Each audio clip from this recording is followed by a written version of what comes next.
afternoon. At the tone, Pacific Daylight Time will be 5, 4, and 30 seconds.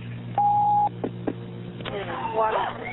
Oh my God, we're having an earthquake. Wait a minute. Hold on. Can you feel that? Yes, I sure can. Okay, this is interesting. There go the lights. Oh.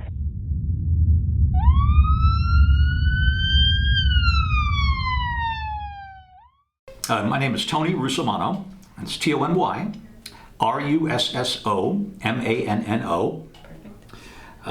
We're at the Scotts Valley Library. Today is August 14th, 2019.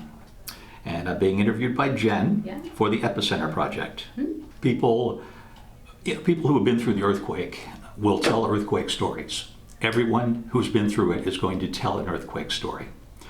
But it's like telling somebody about their dreams. It's a very personal experience. And generally, the person you're telling can't wait for you to shut up so they can tell about their earthquake story. You know, it's very individual. But if you'd like to hear mine, I'd be happy to tell you. I would absolutely love to hear your story. Well, as Glinda the Good Witch said in The Wizard of Oz, it's always best to begin at the beginning. So let's take it chronologically. Cool. It was a very sunny, warm day, not unlike today. I was at work. I was at the time a news reporter, television news reporter for KGO-TV in San Francisco. But I've been living here in Santa Cruz since 1978 or 1979 and working for San Francisco television stations. In the late 80s, I worked for KGO-TV. After that, I worked for KPIX-TV, all in San Francisco. I had an office in San Jose because I was the technology reporter covering Silicon Valley, but I was also the environmental reporter. So I covered earthquakes. I covered the USGS because they're based in Menlo Park. That was my home turf. But I also lived in Santa Cruz. So anytime a story happened in Santa Cruz, I was the guy who covered it. No matter what it was a local story. This was at a time when the San Francisco stations paid attention to Santa Cruz and covered stories here. So, you know, we're lucky we get anybody covering anything now. Anyway, it was an easy day because the World Series was on. And ABC was covering the series. And KGO-TV was an ABC affiliate owned by ABC. Now, it's not to say that we didn't have anything to do. It was all hands on deck because we were out to augment the network coverage of a baseball game. But because I was in San Jose, there's not much to do in San Jose when they're playing, you know, in San Francisco. So I pretty much had an early day. And my cameraman asked if he could take off and go home early. Sure, why not? We're sitting around, and just after he left, the earthquake hit. One experience that people have with earthquakes is that they believe they're the only ones who felt it. They want to call the police and say, "We just had an earthquake." And the police dispatcher goes, "Yes, we know we had an earthquake. Yes, thank you. Do you have an emergency? If not, please." So it's an odd experience. It's an odd feeling to want to tell somebody we had an earthquake, but obviously the walls are falling down. We know there's an earthquake. We know there's something going on. We know everybody is experiencing this kind of mass event. You know, it's like if you walked out your front door in the morning and you saw a giant hologram in the sky and looked up, and you want to call somebody and say, "There's a giant hologram in the sky." Yeah, I know. I can see it. Yeah. So everyone knew there was an earthquake, but we all wanted to report. We all wanted to, and the first thing we had to do, all of my fellow reporters, the first thing we had to do was call in, radio in to the assignment desk, Action Central, person sitting on this, literally a desk in the middle of the newsroom in San Francisco with police scanners going and monitors up above and the two-way radios barking, and this was pretty much before cell phones were really widespread use. We did have mobile phones, but they were kind of funky. So everybody is on the radio at that point, calling in. And I was in San Jose, and I'm calling my assignment editor. I say, "We just had an earthquake." And of course, the assignment editor goes, "Yes, we know. And everybody is calling in, all the news crews from all around the Bay Area. Finally, the assignment editor gets on the radio, and she says, "All right, everybody shut up, one at a time. Okay, Bill, Jim, Bob, Mary, Nancy, and she goes down the line and she calls on each reporter to say, where are you? What are you seeing right now? And she hits me and I say, I'm in San Jose. The power's out here. The shaking was pretty intense. I don't really see anything. I don't really see a lot of damage. I went to a store. People were shaken up. They were being let out. I don't see anyone injured. Fine. Okay, next. And she calls on one of the other crews, and it was a woman who got on the radio and said, the Bay Bridge has collapsed.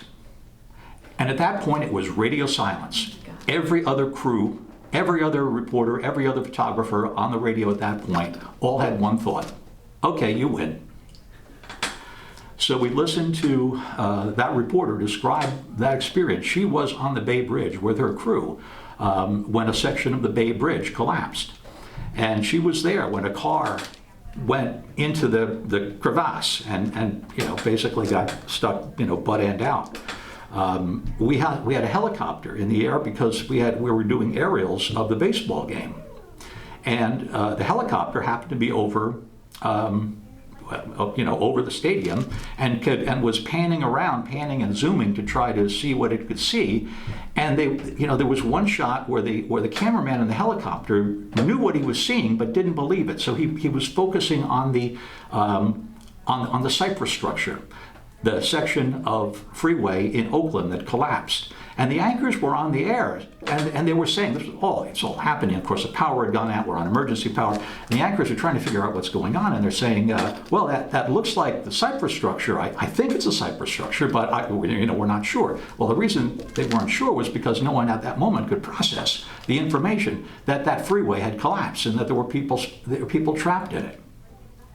Well, we had crews working on all that, and as far as I was concerned, that was all somebody else's problem. My problem was figuring out where the damage was locally to me and going off and covering it. Now, 1989 was before GPS really was in widespread use. It was before the USGS was relying on computers to fix where the epicenter was. So they literally had to bring out slide rules and rulers and look at paper tape of the seismograph and the little squiggles on the paper and try to measure and estimate where the epicenter was. Mm-hmm. So the first we heard from the USGS on that day, right after the earthquake, was that the epicenter was in Gilroy. Oh. About how long between those two, like between the earthquake and the USGS releasing their estimate of the epicenter, how long between those two events? How long between the earthquake itself and the, within a half an hour. Oh. It wasn't immediate. We really didn't know where it was. But the first word was it was in Gilroy. So all the TV news crews that were based in San Jose at the time, everybody jumps into the trucks and they start barreling down 101 South. We're in this conga line. We're going down, and we're talking on the radio and getting more information. And we're hearing about, the USGS says they haven't pinpointed it yet, but they say it's near Gilroy. So as I'm riding in my cameraman's truck, I'm listening to the news stations, the radio stations, KCBS radio and KGO radio, and I'm going back and forth, and I'm listening to people call in, and they're telling earthquake stories. They're telling earthquake stories like the kind of earthquake stories you're going to be hearing. It was a shock, and then it was a roller. Great, that's an earthquake. and I realized as I'm listening to all this, I heard one woman call in from Gilroy. And she said, the shaking was awful. A picture fell off my wall. And at that time, the first report of the magnitude was 7.1. And I was thinking, if there's a 7.1 in Gilroy, a picture's not going to fall off your wall. Your wall's going to fall off your wall. Mm-hmm. And at that moment, I realized of all the people calling in on the radio to both stations, I wasn't hearing anyone from Santa Cruz. So on that basis, I radioed my news director and I said, I think the USGS is wrong. I think everybody is wrong. I think the epicenter is in Santa Cruz. And my news director said, great, go there. Not a hint of a question, just good, you're on, do it. So at that point, we peeled off from the pack, and heard that Highway 17 was closed because we had CHP contacts. Boulders were on 17. It was not just closed, emergency vehicle only. It was like nobody's getting through. There are boulders in the highway. You can climb over them if you want to, but you're not going to drive up there. So I realized that the only way to get to Santa Cruz was to go through Watsonville. And to do that, we got to Highway 1, but then we were stymied because a bridge on Highway 1 had collapsed. And you could see the stanchions, the supports were like poking up through the concrete on this bridge bed. So we got off the road and we went four-wheeling on slough roads. Slough road is a road that goes over a creek or over a river, but it's not a bridge. It just goes into the basin, and it's usually dry except during the rainy season. Fortunately, it was a dry season. So we got into Watsonville, and I decided, to stop by and get some pictures of whatever was going on there first, because we saw a lot of people gathering in the park, in the center of Watsonville. And we got out of the truck, Cameron and I got out of the truck, walked over to the crowd, started taking pictures. He had his, the light on the top of his camera, the camera light, and he's shining it. And as soon as he turned the light on, we heard somebody yell, "Hey, TV news!" I thought, oh, Christ, they're going to kick us out. And he said, "Get over here with that light." It was a medic of some sort, and he needed an emergency light because he was doing surgery in the park. Oh my God. So we didn't take pictures of it, but it's like, yeah, here's the light, sew that person up, and they, he stabilized the person. He said, thanks. I said, okay, we got some more pictures around the area, and it's like, okay, on to Santa Cruz. And we hit town, and because I live on the south side of Santa Cruz, we were coming up from the south, I wanted to stop at my house first. That was really the only concession I made to what's happening with me. My house was tilted. All the chimneys were gone in the neighborhood. I had to shoulder my way into the front door because the house was so askew. There was a note on the front door from my partner at the time, and all the note said was, "Have gone to find Mom." And I was like, okay, let's hear from you later. So I got in. The place was just a mess. Every piece of glass in the house was gone. His chimney was gone. But basically, it's like, all right, I know it's here. I don't know where people are, but they're doing something.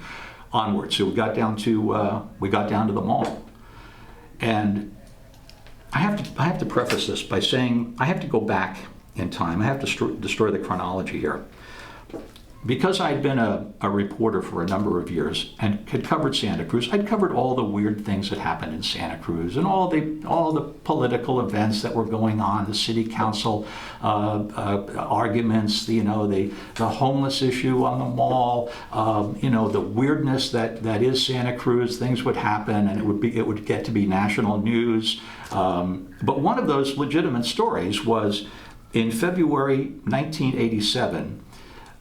The city's chief building inspector at the time, chief building official was his title, David Steves, put out a report in response to a state law that required cities to make such reports, where he surveyed all the old buildings in downtown Santa Cruz to determine which ones were susceptible to damage in an earthquake.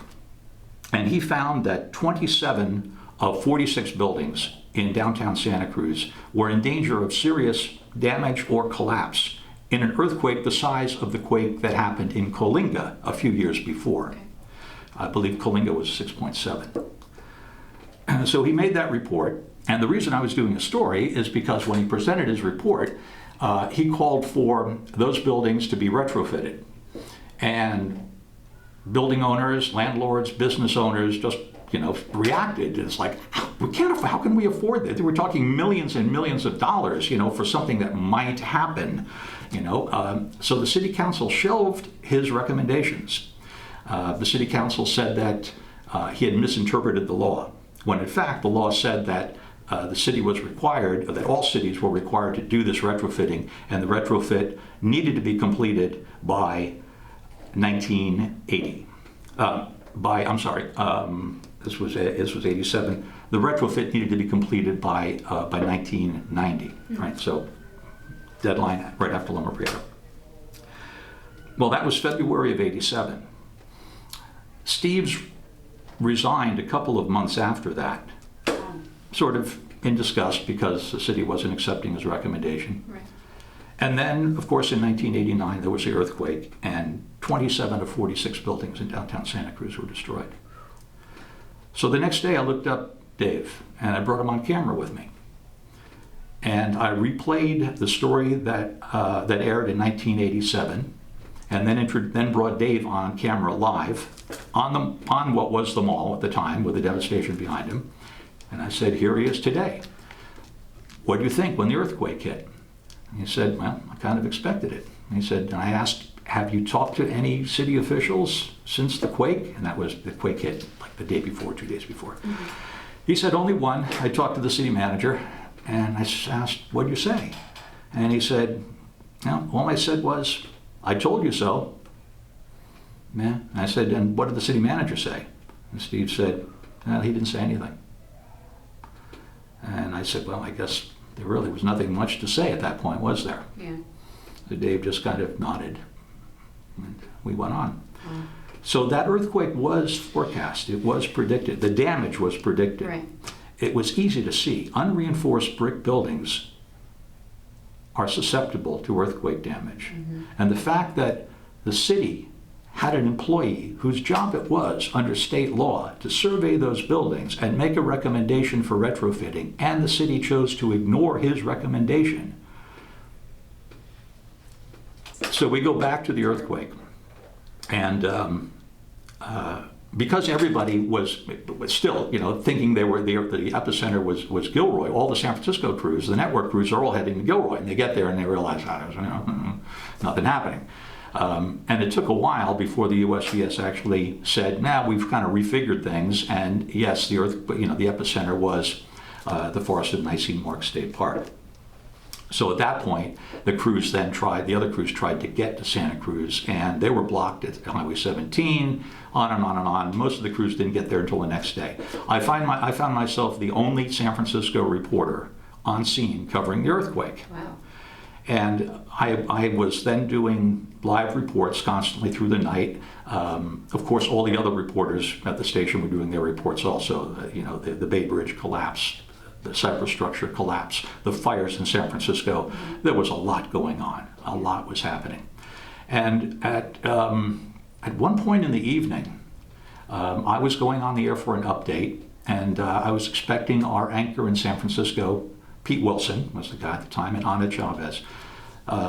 They were going to intro me at the top of whatever the half-hour newscast was. We were just doing constant reporting. And I was waiting to come on and just give an update. Mm-hmm. And as Pete was introducing me, and I could hear him in my earpiece, mm-hmm. Suddenly there was a break, and I heard the network cut in. And I heard Nightline.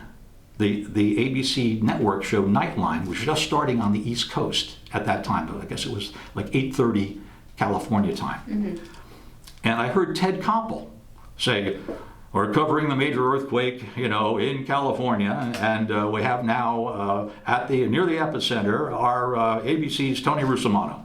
Like, oh, thanks. You mean me?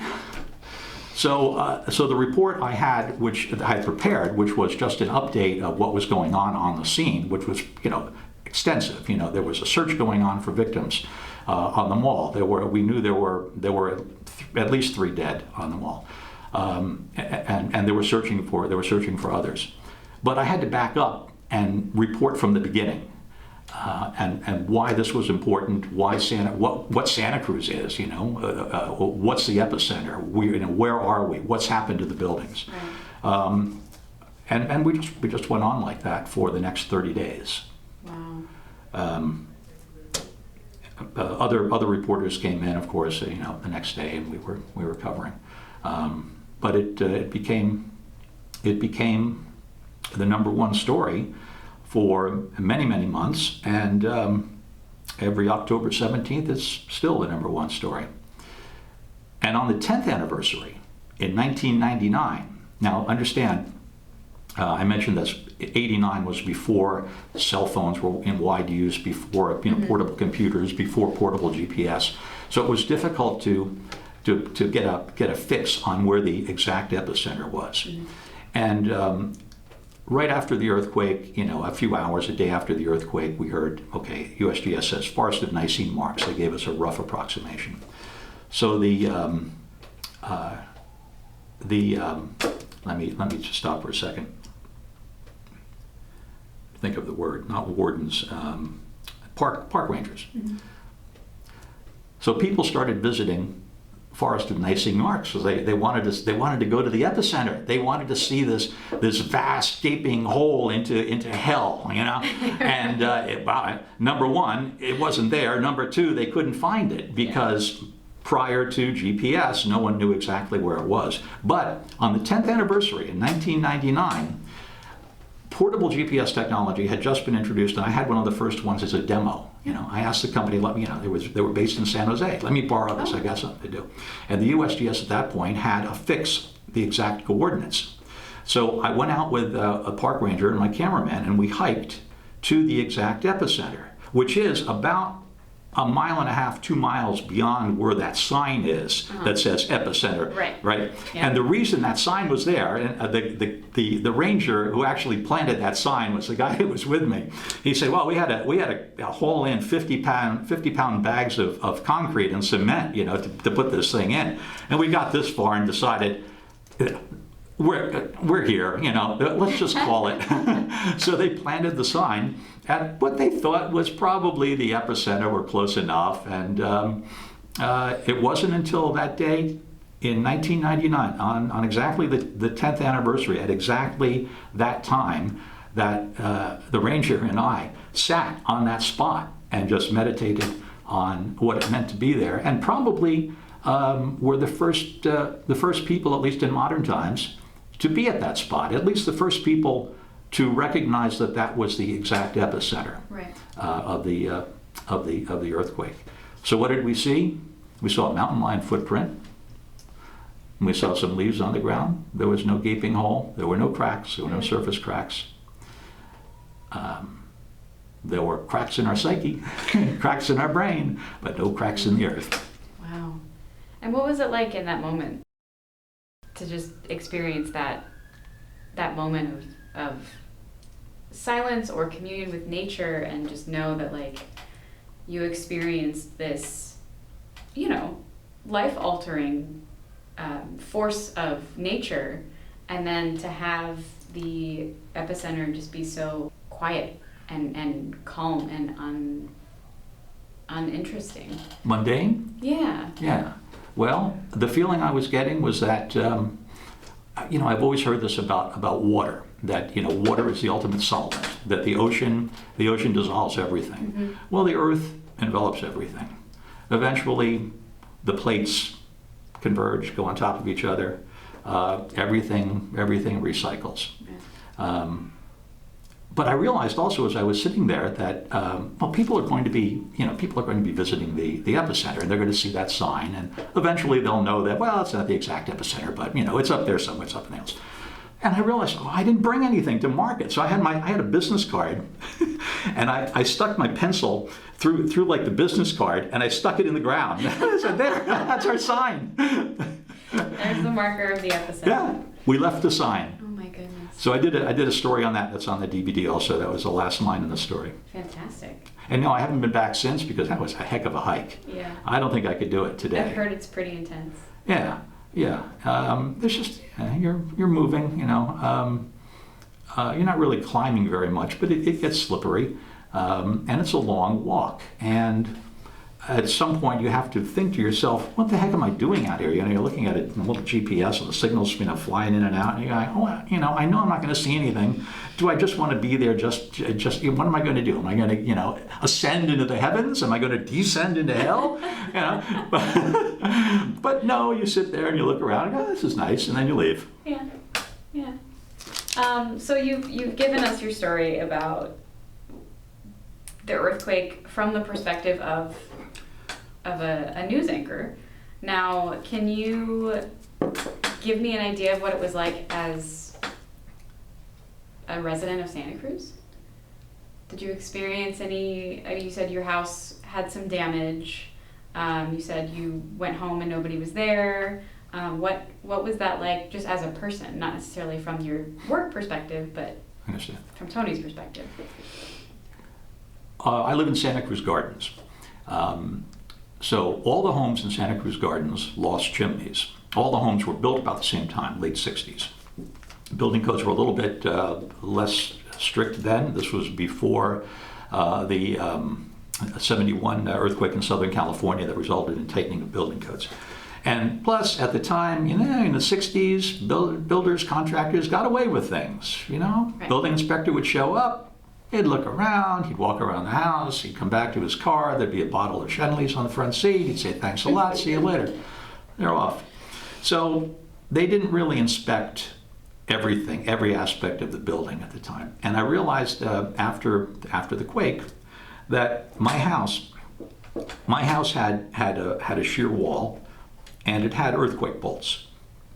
But the contractor, to save money, only put nuts on every other bolt. And all the bolts were bent at a 20-degree angle. My house wanted to be 2 addresses up the street.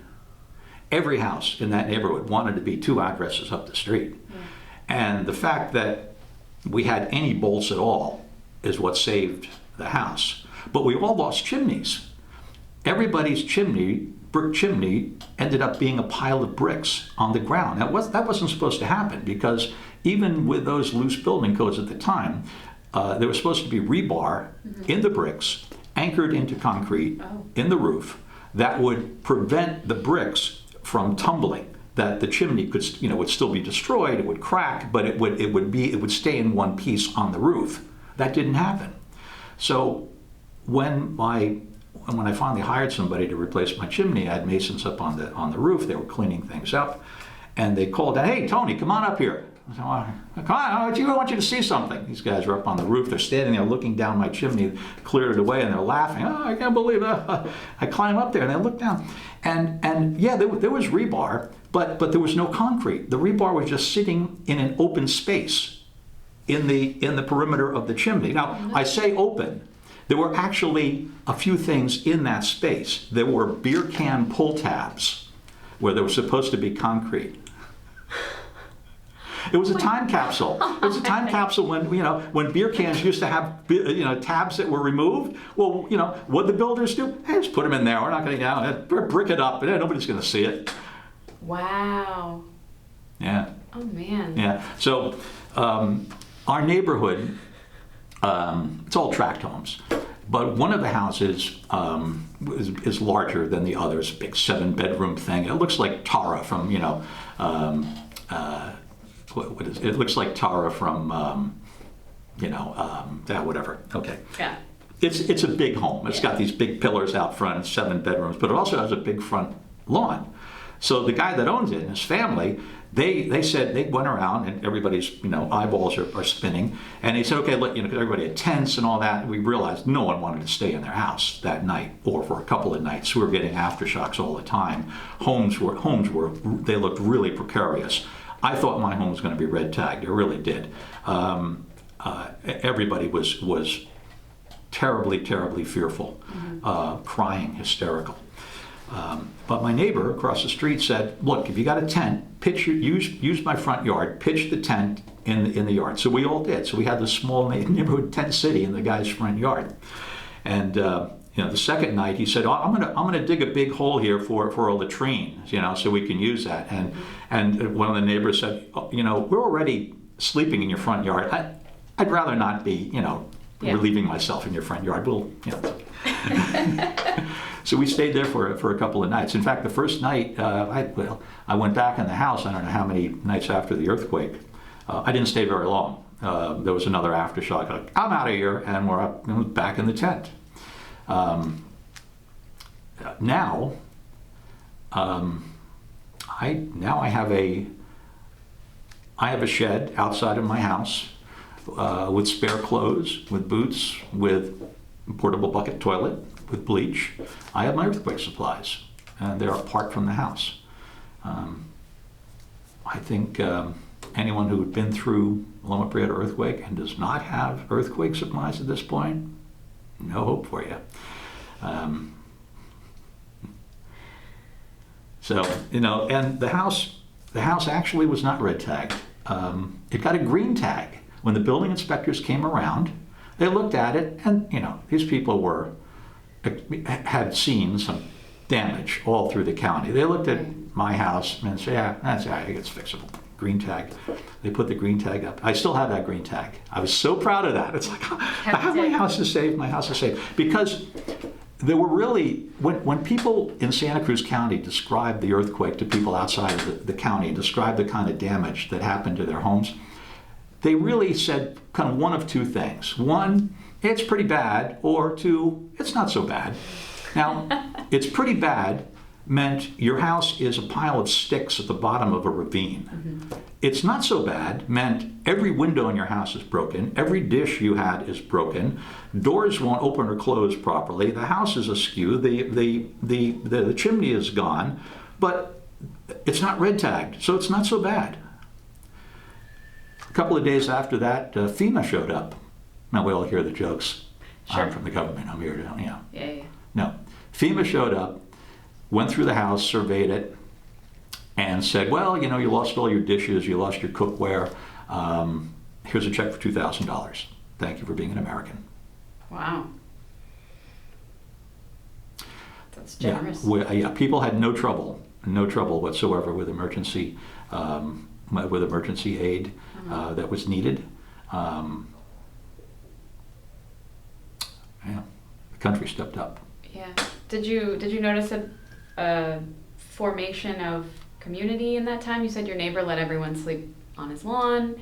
Another interviewee that I had mentioned that there were these sort of neighborhood cookouts because everyone was cooking things that were going to expire in their refrigerators. People coming together to provide tents for each other, or lighting or anything like that. But did you experience anything like that? Just like seeing the community band together in a time of hardship? This is what surprises me about natural disasters and times of hardship. What surprises me is that people are surprised that their neighbors come together. Honestly, think about it. Think about it. Think about every disaster. Think about everything that's happened that's awful in this country. Mm-hmm. And you always get people in their neighborhoods coming together. Hey, we're hardwired. We're hardwired to be social animals. Yeah. We help people. Yeah, it would be nice if it happened on a daily basis, and if it happened without a natural disaster. But when you experience it yourself, you realize you have empathy for other people also. Yeah, you're going through it. Other people are going through it. And like I said, the help came from around the country, around the world even, and you see that on major disasters. Anywhere, people still help. They still step up and help. Yeah, volunteering, donations, money. Yeah, water trucks were coming into to Santa Cruz. Beer distributors were beer distributors or beer manufacturers, beer distillers stopped distilling beer and instead pumped pure water into their cans and relabeled the cans water, put them on trucks and sent them to Santa Cruz. Wow. Water companies, like Alhambra, whatever the water distributors are, Mm-hmm. they just go, drivers, go, Wow. Get in the truck, load it up, go. Yeah. So parks were distributing bottles of water. Parks had large containers, drums of water for people who needed it. Yet there were also people in Santa Cruz that wondered, what's all the fuss? They really didn't feel a lot. People, a friend of mine on the just in his neighborhood. He was just in a small apartment on the east side somewhere. And he felt the earthquake, but nothing really happened. He didn't lose any pictures off his wall. The TV was still on the stand. He was wondering what all the fuss was. Wow. There was a group of students on their way up to UC Santa Cruz in a bus. And they were trundling along, going up the hill, High Street. And they got up to the campus. And they couldn't figure out why everybody on campus was out of their classrooms and out of their dorms, huddled around each other, crying and hugging each other. Because they were on a bus when the earthquake hit and the bus was bumping around. They didn't know what it was. yeah, I wonder what was going through their heads at the time. There's a very famous video that was made at UCSC in one of the classrooms. I don't know if you've seen it. You'll probably run across it at some point. UCSC has it if you needed it. And it just somebody set up a video camera to tape a lecture, and the earthquake hit. So at first you feel the first shock, and then you feel the big rolling, rumbling sensation, the P wave and the S wave. So when the first shock hit, everybody went, whoa, and they just stopped and look around, and there was a moment of hesitation, like, what do we do? And then the S wave hit, and that's when the ceiling fixtures started coming down, the lights went off, and at that point it was run. There's one word that's in your head, and it's run. Get out. I mentioned the way people describe earthquakes. Well, at first a shock, and then there was a rolling sensation. You know what thunder and lightning does. You see lightning first, and then you hear the thunder, right? I don't know if, as a kid you learned that you could tell how far away the storm was based on the time, right, between the lightning and the thunder. Right? You go 1, 1,000, 2, and 1,000. The storm's coming 3 miles away. Well, you can do that with earthquakes. When you feel that first boom, that's the P wave. That's the fast traveling wave that travels in a straight line through the earth. And it's just a shock. It hits you first. And then you count the seconds and you wait for the back and forth motion. That's the S wave, the secondary wave, which is a rolling motion because that wave travels on the surface of the earth. And it takes longer for that wave to reach you. And you can tell pretty closely how far away the epicenter was based on the time between the P wave and the S wave. Wow. You can't tell where the epicenter was. You can just say it's X miles away from me. But if you know earthquake faults, you can get a pretty good guess. Like, well, yeah, that's okay. That one's feels like it's 50 miles away, and I'm not getting a whole lot of shaking. It's probably a 4.5 on the Hayward fault. Yeah. All right. And you look at the USGS website, and it's 4.3 on the Calaveras fault. Yeah, good guess. Close enough. Wow, and you said you were a science reporter. Yeah. Ahead of time, before this all happened. Yeah. So did you have an idea of the destructiveness or the sort of experience of an earthquake before Loma Prieta? I had been in earthquakes. I'd covered earthquakes. And I'd also covered all of the numerous news stories, all the numerous press conferences that the USGS scientists had prior to Loma Prieta, all the warnings they put out, all of the predictions of a major earthquake is going to happen in the next 30 years. There's a 75% chance. There's a 90% chance. All of that, all of the updates. Of course, they couldn't come up with a exact time, location, and magnitude. That's the holy grail of earthquake science. Right. Will there ever be a prediction of an earthquake? People have come close. What's in use right now in Southern California is this earthquake warning system. Again, it uses the P wave and the S wave. So there are sensors all around the state, and it's in use in Southern California. It was in use in the last earthquake there last month. That when the sensors detect that first P wave, it puts out an immediate notice on cell phones, right, on the radio. So if people have an emergency response option on their cell phone, they'll get it. Earthquake, take cover. And it will give you maybe 2 seconds to 10 seconds of warning. And that's as close as we can do right now to earthquake predictions. Right. But it's science and it works. So we're, the initial estimate of the magnitude was 7.1, then it became 6.9. The reason is that the USGS was transitioning at the time from the Richter scale to the moment magnitude scale. You know the difference? No, I don't. Charles Richter was this godhead of seismology, and for many years, scientists, geophysicists realized that the Richter scale was good for what it was. It was an analog scale, but it was not accurate for larger earthquakes.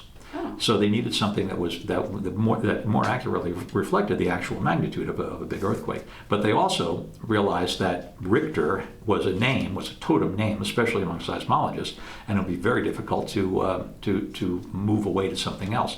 So very quietly, they just started not saying Richter scale. They would say the earthquake magnitude is X. And they were moving away and transitioning to the moment magnitude scale at the time of Loma Prieta. So the first reading came out was 7.1, but that was the Richter scale. Oh. And when they said, well, we're using moment magnitude, it became 6.9 on moment magnitude. Oh, how interesting. Yeah, I didn't know that. It was at that. It was just right at that transition Bad period. timing. Yeah, because Richter, people who study earthquakes do it because of Charles Richter. And Richter's number one goal was preparedness. That was his message all the time. How interesting. Yeah. Anytime he talked about earthquakes, he talked about preparedness. So anytime he talked to a seismologist, the seismologist talks about preparedness. It's true. Just following the line. Following the lineage, rather. Yeah. Right. I love that. So yeah, I covered emergency preparedness for a long time. But as a reporter, as a traveling reporter, I also had to be prepared to go on no notice. One day I got a phone call saying there's been an oil spill in Alaska, get on a plane and go there. Oh, so I was up in Alaska covering the Exxon Valdez for 30 days. So I, as a reporter, I always traveled with a packed suitcase. And in fire season, I had Nomex, I had fire gear. In the winter in Santa Cruz, I had my boots and Gore-Tex. I became a real fan of Gore-Tex, by the way. I was so conversant in Gore-Tex. I had Gore-Tex socks. Just waiting for Felton Grove to flood. Oh, again. poor enslaved Felton Grove. They finally got their FEMA grant to put the homes up on stilts. Yeah. Yeah, just a couple years ago. What? I love it here. I'll never leave. Yeah. I guess if there's not anything else that immediately comes to mind, I did want to ask, did you experience anything emotionally, physically, or spiritually during or immediately after the earthquake? I don't know if you're a religious person or if you had any, injuries or anything like that. Did anything strike you in one of those aspects? I was aware of the potential for some lingering trauma. Mm-hmm.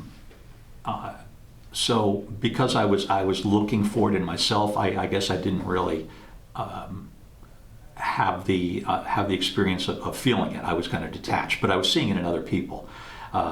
Post-traumatic stress was everywhere. Mm-hmm. I suppose I can say that, yeah, it's an emotional experience. If I talk about the earthquake, and a little while back I was talking about something, I started tearing up. Yeah, I'm just an emotional guy anyway, so something like that, some emotional story, good or bad, will trigger me to have that kind of reaction. But the earthquake's in my head. It's in everybody's head.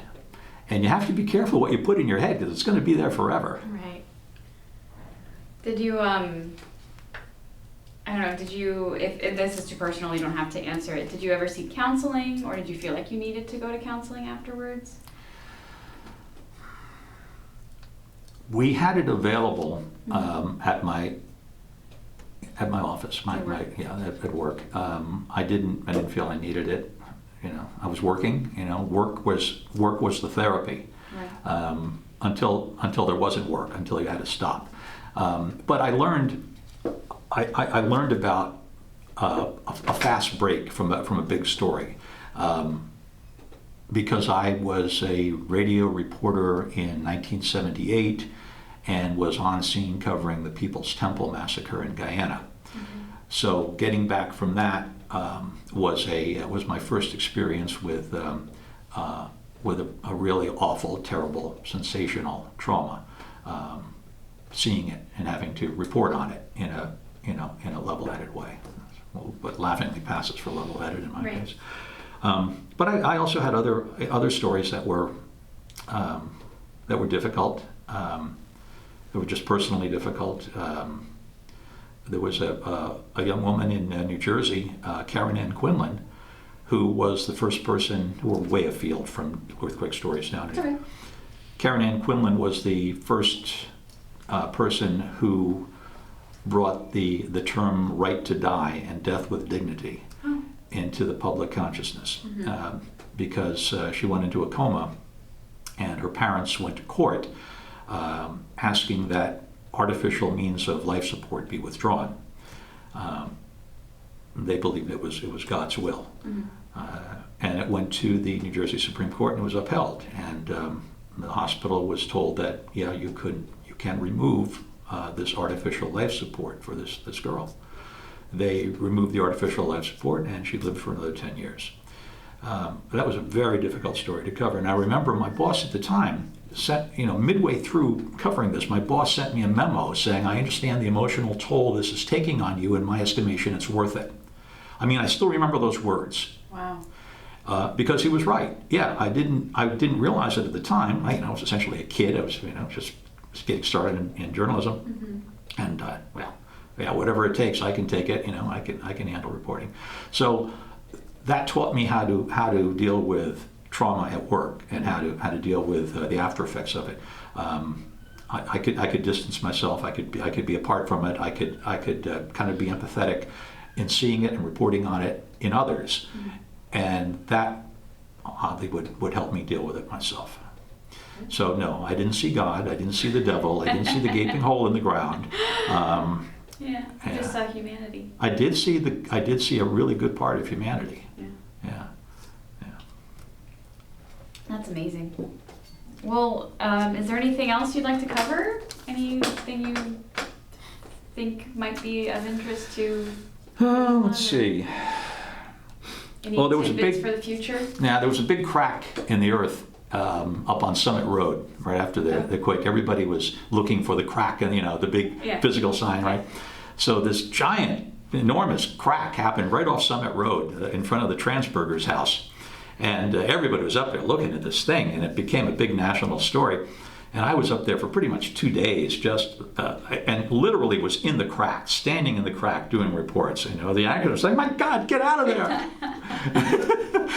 and we had it was so that crack was so famous that some Japanese seismologists flew from Tokyo to San Francisco Airport, got in a cab at the airport, and they said, "Take me to the crack." And the cab driver brought them to this crack on Summit Road. Oh my God. And they got out and they were measuring it. Everybody's looking at this thing, and it was astonishing. And it turned out that was not a fissure caused by the earthquake itself. It was actually an ancient landslide that had started to move again, and that's what was found also. That was another big story. Oh, interesting. Yeah, that triggered a landslide. All sorts of things were learned from the quake. Yeah. Well, I've heard a lot that this was sort of a watershed moment for virtually any industry that you could possibly think of, whether it was building and building codes or medical. What's the word? Like medical services. First responders, emergency responders. Yeah, like everyone was like, "Oh, this changes the way that we do everything." Right. Yeah, there was a crew up in Menlo Park, Palo Alto. In fact, they're essentially right across the street from the USGS, and they went into action at the superstructure, and were crawling in, and pulling people out and learning how to do it at that time. And their experience then was kind of transferred to other fire departments and other first responders around the country. That same crew went to the Oklahoma City bombing, the Mirror Building collapse. That crew was at the World Trade Center collapse. And now there are similar first responders in every city, multiple crews in every city around the country. Mm-hmm. That's very cool. Well, thank you so much. You're welcome. What time had is a it? fantastic. Hey, right on time, 4:58. Fantastic time. Look at that. All right.